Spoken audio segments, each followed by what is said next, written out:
Bismillahirrahmanirrahim. Alhamdulillahi rabbil alamin. Wassalatu wassalamu ala sayyidil mursalin wa ala alihi wa sahbihi ajma'in. Rabbi syrah lana sudurana wa yassir lana umurana wa hlul 'uqdatam min alsinatina yafqahu aqwalana. Thabbit aqdamana wa tammim taqsirana ya rabbana rabbal alamin. La hawla wa la quwwata illa billahil aliyyil azim. La hawla wa la quwwata illa billah. La hawla wa la quwwata illa billahil aliyyil azim. Amma ba'd. Jadi insyaAllah kita bincangkanlah beberapa faedah dan kefahaman daripada surah yang kita baca. Jadi insyaAllah pada malam ni kita akan bincangkan persoalan mengapakah kita membaca surah Tabarak. Maknanya kita dituntut untuk membaca surah Al-Mulk yang dimulakan dengan lafaz yang kita baca ni. Di antara surah yang pendek dan Nabi SAW minta daripada kita lah supaya menghafal ni. Jadi mungkin kita timbulkanlah persoalan, maksudnya dalam diri kita, mengapakah kita membaca surah Tabarak ni. Jadi mengapakah kita baca surah Tabarak sehinggalah habis setiap hari? Jadi jawapannya ada pada kalimat yang pertama. Kalimat yang pertama tu ialah Tabaraka. Jadi Tabaraka dia bermaksud keberkatan. Maknanya dalam bahasa Melayu, kita terjemah juga Tabaraka tu dengan keberkatan. Jadi disebabkan Tabaraka kita terjemahkan juga dengan keberkatan, jadi dia menyebabkan makna, apakah maknanya dari segi kefahaman bahasa Melayu menjadi tidak jelas. Tak jelas tu sebab kita ambil bahasa Arab tu sendiri, kita pindahkan ke dalam bahasa Melayu.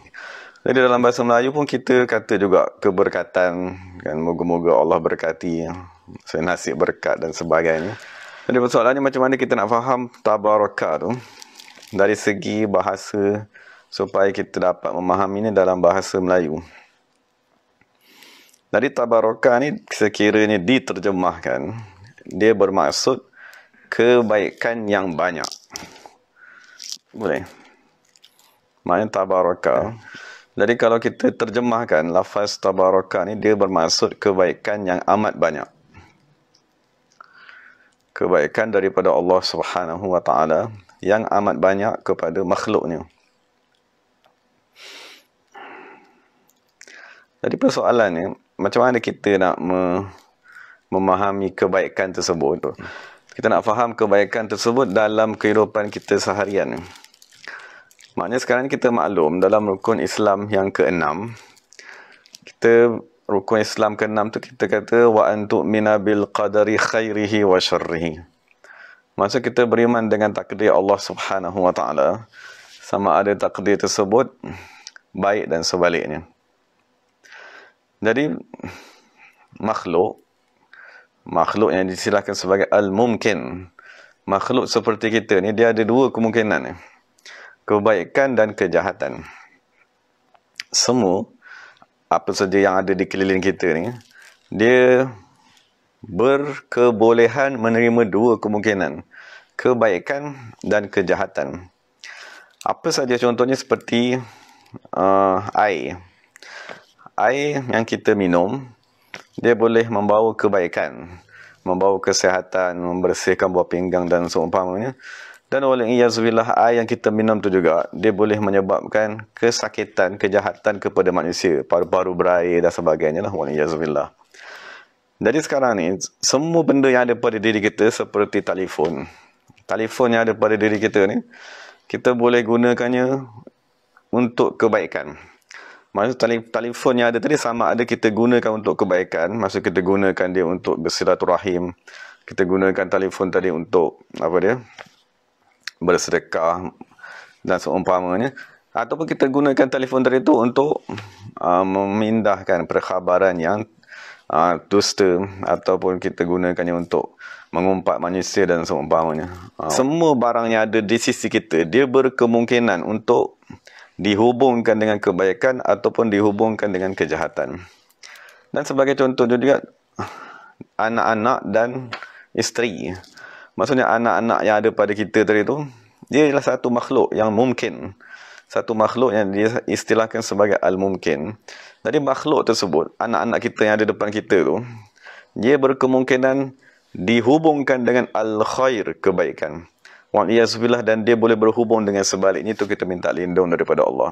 Isteri yang ada bersama-sama kita tadi, dia berkemungkinan berhubung dengan kebaikan, maka menjadilah isteri yang solihah, dan sebaliknya pun dia boleh juga.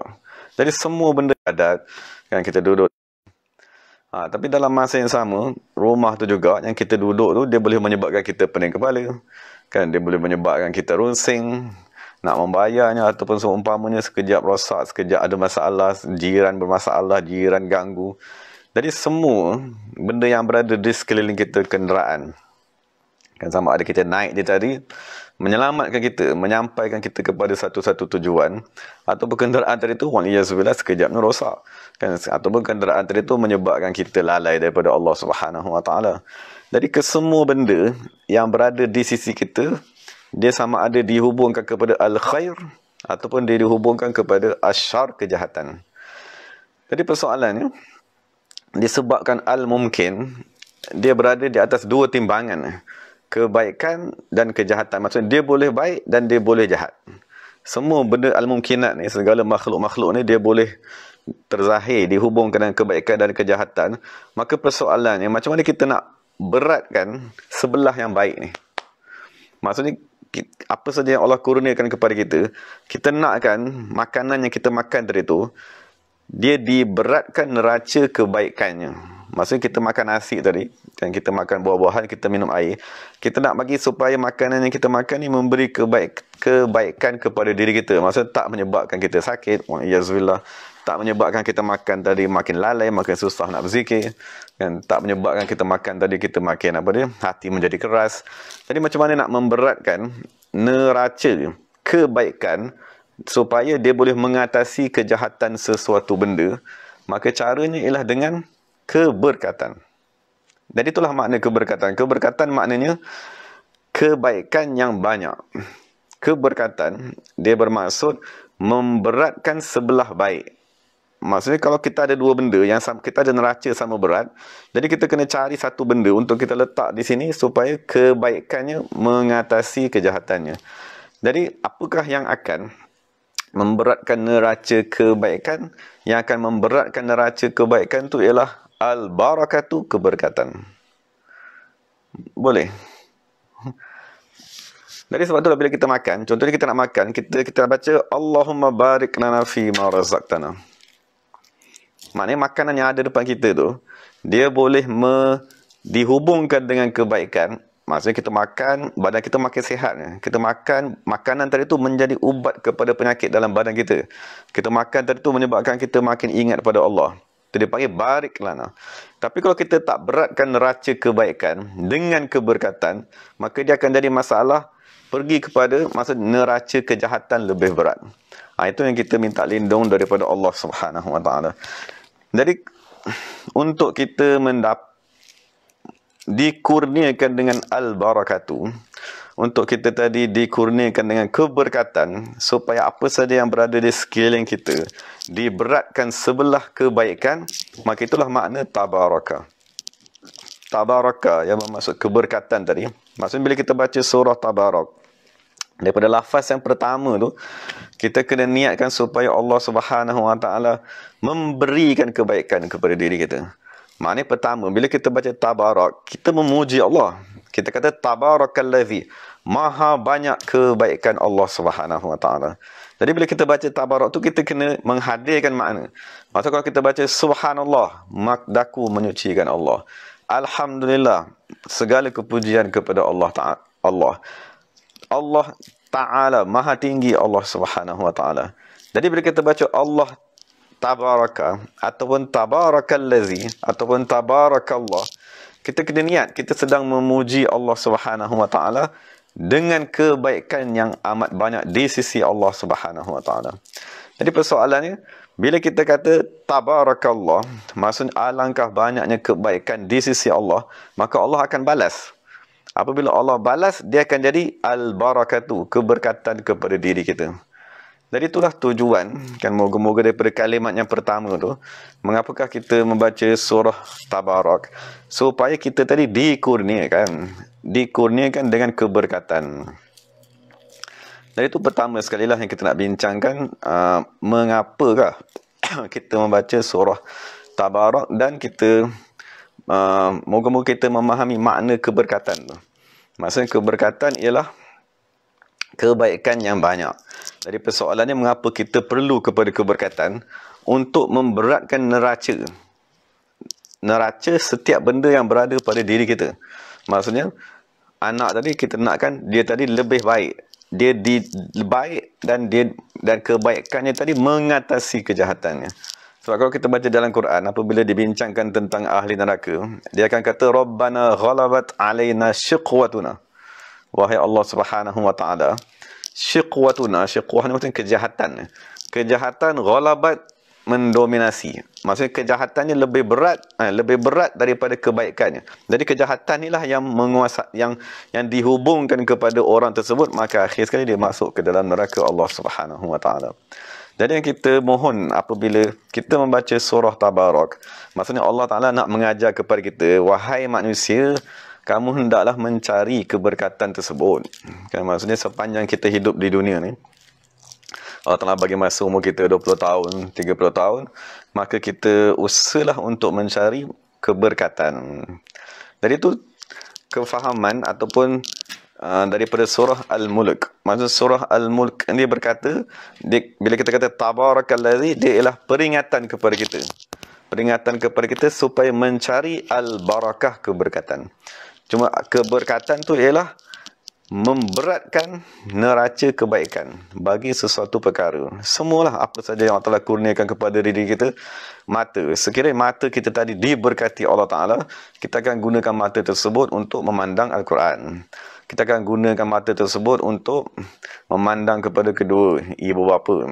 Kan, kita akan gunakan mata tersebut untuk memandang kepada isteri dan anak-anak dengan pandangan rahmat. Tapi sekiranya mata tadi itu tidak dihubungkan dengan kebaikan dan dihubungkan dengan kejahatan, maka dia akan memandang dengan hasad dengki, kan, dia akan memandang dengan tak puas hati, dia akan memandang dengan marah, kan, dia akan memandang dengan tidak redha dan seumpamanya. Jadi yang amat penting sekarang ni ialah mendapatkan keberkatan. Jadi dari segi sebagai penutup ni lah, maksudnya kita nak bincang ni, dari segi bahasa tu dulu. Maksudnya cara nak mendapatkan keberkatan ni, pertama sekali daripada Al-Quran tu sendiri. Maksudnya dalam Quran Allah Ta'ala bagi tahu, inna anzalnahu. Maksudnya ada ayat yang menyatakan bahawa Allah Subhanahu Wa Ta'ala wa anzalna wa hadza dzikrun mubarakun anzalna. Maksudnya salah satu tempat yang ada keberkatan ialah Al-Quran tu sendiri. Jadi Al-Quran tu dia ada macam-macam kefahaman lah. Cuma salah satu kefahaman ni ialah kertas Al-Quran yang kita pegang setiap hari tu. Jadi sekarang ni, maksudnya kalau ni lah sahabat-sahabat kita, maksudnya apabila tuan guru kita, maksudnya Aisin meninggal, maksudnya Aisin dia meninggalkan satu Quran kecil. Satu Quran kecil itu ditinggalkan kepada mama. Maksudnya, tapi tu apabila mama hampir meninggal dunia, dia tinggalkan satu Quran tu kepada, dia ambil satu Quran kecil tu, dia kata, ni ustaz ambil Quran ni, ustaz simpanlah Quran ni dan bawa ke mana saja pergi. Okay, jadi sekarang ni dalam beg kulit yang saya selalu bawa ke mana-mana tu, dalam beg tadi tu dia memang ada satu Quran kecil yang memang dihadiahkan daripada Aisin kepada mama. Maksudnya apabila Aisin meninggal, dia suruh mama pegang Quran tu, sentiasa mama bawa ke mana saja. Dan apabila mama meninggal dunia, Quran tu dibagi kepada saya, dan sekarang saya bawa Quran tu ke mana saja. Jadi Quran, maksudnya dalam Allah Ta'ala bagi tahu, wa hadza dzikrun mubarakun. Maksudnya diri Al-Quran itu sendiri ialah mubarakun, diberkati Allah Subhanahu Wa Ta'ala. Maksudnya diri Al-Quran itu, dia ada mempunyai banyak dia akan memberatkan, dia akan membawa keberkatan kepada diri kita. Jadi soalannya sekarang, kalau kita ada Quran tadi tu, Quran yang kecil kita letak di diri kita, letak di poket kan, ataupun letak di dalam beg, ataupun kita bawa ke mana-mana saja. Macam contoh dalam beg tadi kita letak Quran kecil. Jadi dalam perjalanan tadi tu, contohnya kita dah bawa Al-Quran dan kita nak berjalan. Contoh kita niat nak berjalan 10 km. Jadi perjalanan yang 10 km tadi, dia berkemungkinan baik, berkemungkinan jahat. Maksudnya perjalanan kita tadi berkemungkinan baik, maknanya sampai ke destinasi dengan selamat, sampai tanpa ada gangguan kan, sampai tanpa ada kelalaian hati, ataupun ke perjalanan tertentu, wa'iyyazubillah, dia boleh ada kejahatan. Maksudnya ada kemalangan kan, berjalan lepas tu kena lalai sepanjang perjalanan, ataupun dalam perjalanan itu kena saman ataupun seumpamanya. Jadi semua perbuatan yang kita buat, dia ada kemungkinan baik dan kemungkinan jahat. Jadi persoalannya macam mana kita nak menguatkan bahagian yang baik tadi tu, maka kita bawa lah Al-Quran. Kenapa bila kita bawa Al-Quran tadi tu, Al-Quran, keberkatan yang ada pada diri Al-Quran itu sendiri akan menyebabkan perjalanan kita tadi diberatkan sebelah baiknya. Jadi kalau perjalanan tadi tu nak jadi terlampau lalai, ketahu terbahak-bahak pun, dengan sebab ada Quran yang kita bawa tadi, kita berjalan pun kita boleh ingat pada Allah Ta'ala. Jadi kalau kita berjalan tadi tu, dengan sebab adanya Quran kita bawa tadi, kalau perjalanan tadi tu, wa'iyyazubillah, maksud nak ditakdirkan berlaku perkara-perkara tak elok, kemalangan ke, tayar pancit ke, atau berseumpamanya, maka dengan sebab kita bawa Al-Quran, maka Allah Subhanahu Wa Taala selamatkan daripada asyar, kejahatan tadi tu. Dan itu cara pertama lah, maksudnya untuk kita tadi dikurniakan dengan keberkatan. Maksudnya kita tadi sentiasalah bersama-sama Al-Quran. Kan, maksudnya kita bawa Al-Quran tadi tu ke mana saja kita pergi. Kan, sebagaimana kita bawa kita punya telefon, kan, sebagaimana kita bawa kita punya beg duit, kan, sebagaimana kita bawa lah segala keperluan diri kita, kan, maka kita bawa lah juga Al-Quran tadi ke mana saja kita pergi. Jadi itu mukaddimah lah sebagai pengetahuan lah kepada saya kan, dan untuk kefahaman kepada kita semua makna keberkatan. Jadi makna keberkatan amat diperlukan. Maksud kita amat memerlukan keberkatan dalam hidup kita.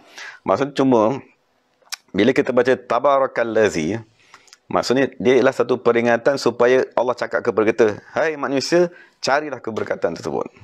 Maksudnya tabarakallazi, kita kata Allah yang banyak berkat. Tapi apabila kita baca tu, seolah-olah Allah kata kepada kita, hai manusia, kamu carilah keberkatan tersebut. Maksudnya kamu dalam sepanjang hidup kamu ni, kamu kena usaha carilah keberkatan tersebut. Jadi sekarang ni, bila kita dah banyak keberkatan, bila kita masuk dalam kubur dia ada dua kemungkinan. Dalam kubur dia ada kemungkinan diberi nikmat ataupun diberi keseksaan. Jadi sebab tu dia kata, apabila kita membaca surah Tabarak, apabila kita masuk dalam kubur, kita terselamatlah daripada siksa kubur. Sebab orang tadi mendapat keberkatan. Apabila dia mendapat keberkatan, kubur yang ada dua kemungkinan tadi, kemungkinan baik dan kemungkinan jahat, diberatkanlah kemungkinan baik tadi. Maka apabila dia masuk dalam kubur, semua seksaan tak kena kepada orang tersebut, disebabkan oleh keberkatan yang dia usahakan semasa dia hidup di dunia. Jadi kita dah bincangkan tadi satu tempat lah keberkatan tersebut. Cuma yang paling mudah untuk kita dikurniakan dengan keberkatan, kan, walaupun sedikit, kita tak tahu keberkatan tu dia ada banyak tingkatan, kan, keberkatan grade A, B, C, D, E, F, G. Cuma kalau kita dapat sedikit daripada keberkatan tadi pun, dengan sebab kita membawa Al-Quran pun dah satu rezeki dah. Sebab kalau kita baca dalam doa kunut, keberkatan dia duduk di tingkatan 5. Maksudnya Allahumma hdini fi man wa tawallani wa afini wa tawallani, tingkatan 4 ni, wa barikli. Maksudnya keberkatan tu dalam tingkatan perjalanan kepada Allah, dia duduk di tingkatan 4. Tingkatan 4 ni maknanya SPM, PMR, SPM degree master. Wa afini tu PhD yang paling atas sekali. Tadi sekarang keberkatan ni dia ialah kurniaan Allah di peringkat master. Jadi apabila kita baca tabarakallazi, seolah-olah Allah kata kepada kita, wahai manusia, kamu naiklah daripada satu tingkatan kepada satu tingkatan kepada satu tingkatan supaya kamu mencapai martabat al-barakatuh. Kan, maksud supaya kita tadi dikurniakan dengan keberkatan tersebut. Jadi dengan sebabkan dengan keberkatan tadi, semua yang berada di sisi kita ni akan menjadi baik. Maksudnya makanan kita makan pun jadi baik, barang yang kita beli pun jadi baik, orang sekeliling kita pun jadi baik, anak-anak kita pun jadi baik, kan? Dari hubungan dengan isteri kita pun jadi baik. dengan sebab keberkatan tadi. Dan itu moga-moga kita dapat memahami salah satu daripada tuntutan mengapakah kita membaca surah Tabarak. Jadi insya-Allah besok kita sambunglah tentang beberapa lagi perkara yang berkaitan dengan keberkatan tadi. Jadi insya-Allah setakat ni sajalah yang dapat kita bincangkan. Jadi sekiranya ada soalan daripada sahabat-sahabat yang berkaitan, jadi kalau masa kita tengah berbincang tadi tu, jadi kalau siapa ada soalan boleh type terus je kan, type dekat live tadi tu dan tanya. Dan insya-Allah sekiranya ada kemampuan, saya akan maklumkanlah kepada kita. Jadi moga-moga kita tadi diberikan kefahaman tentang sesuatu amalan yang kita buat. Bagaimanakah surah Al-Mulk menyelamatkan kita daripada seksa kubur? Kerana keberkatan, iaitu kebaikan yang menguasai ataupun yang melebihi kejahatan. Wallahu ta'ala a'lam.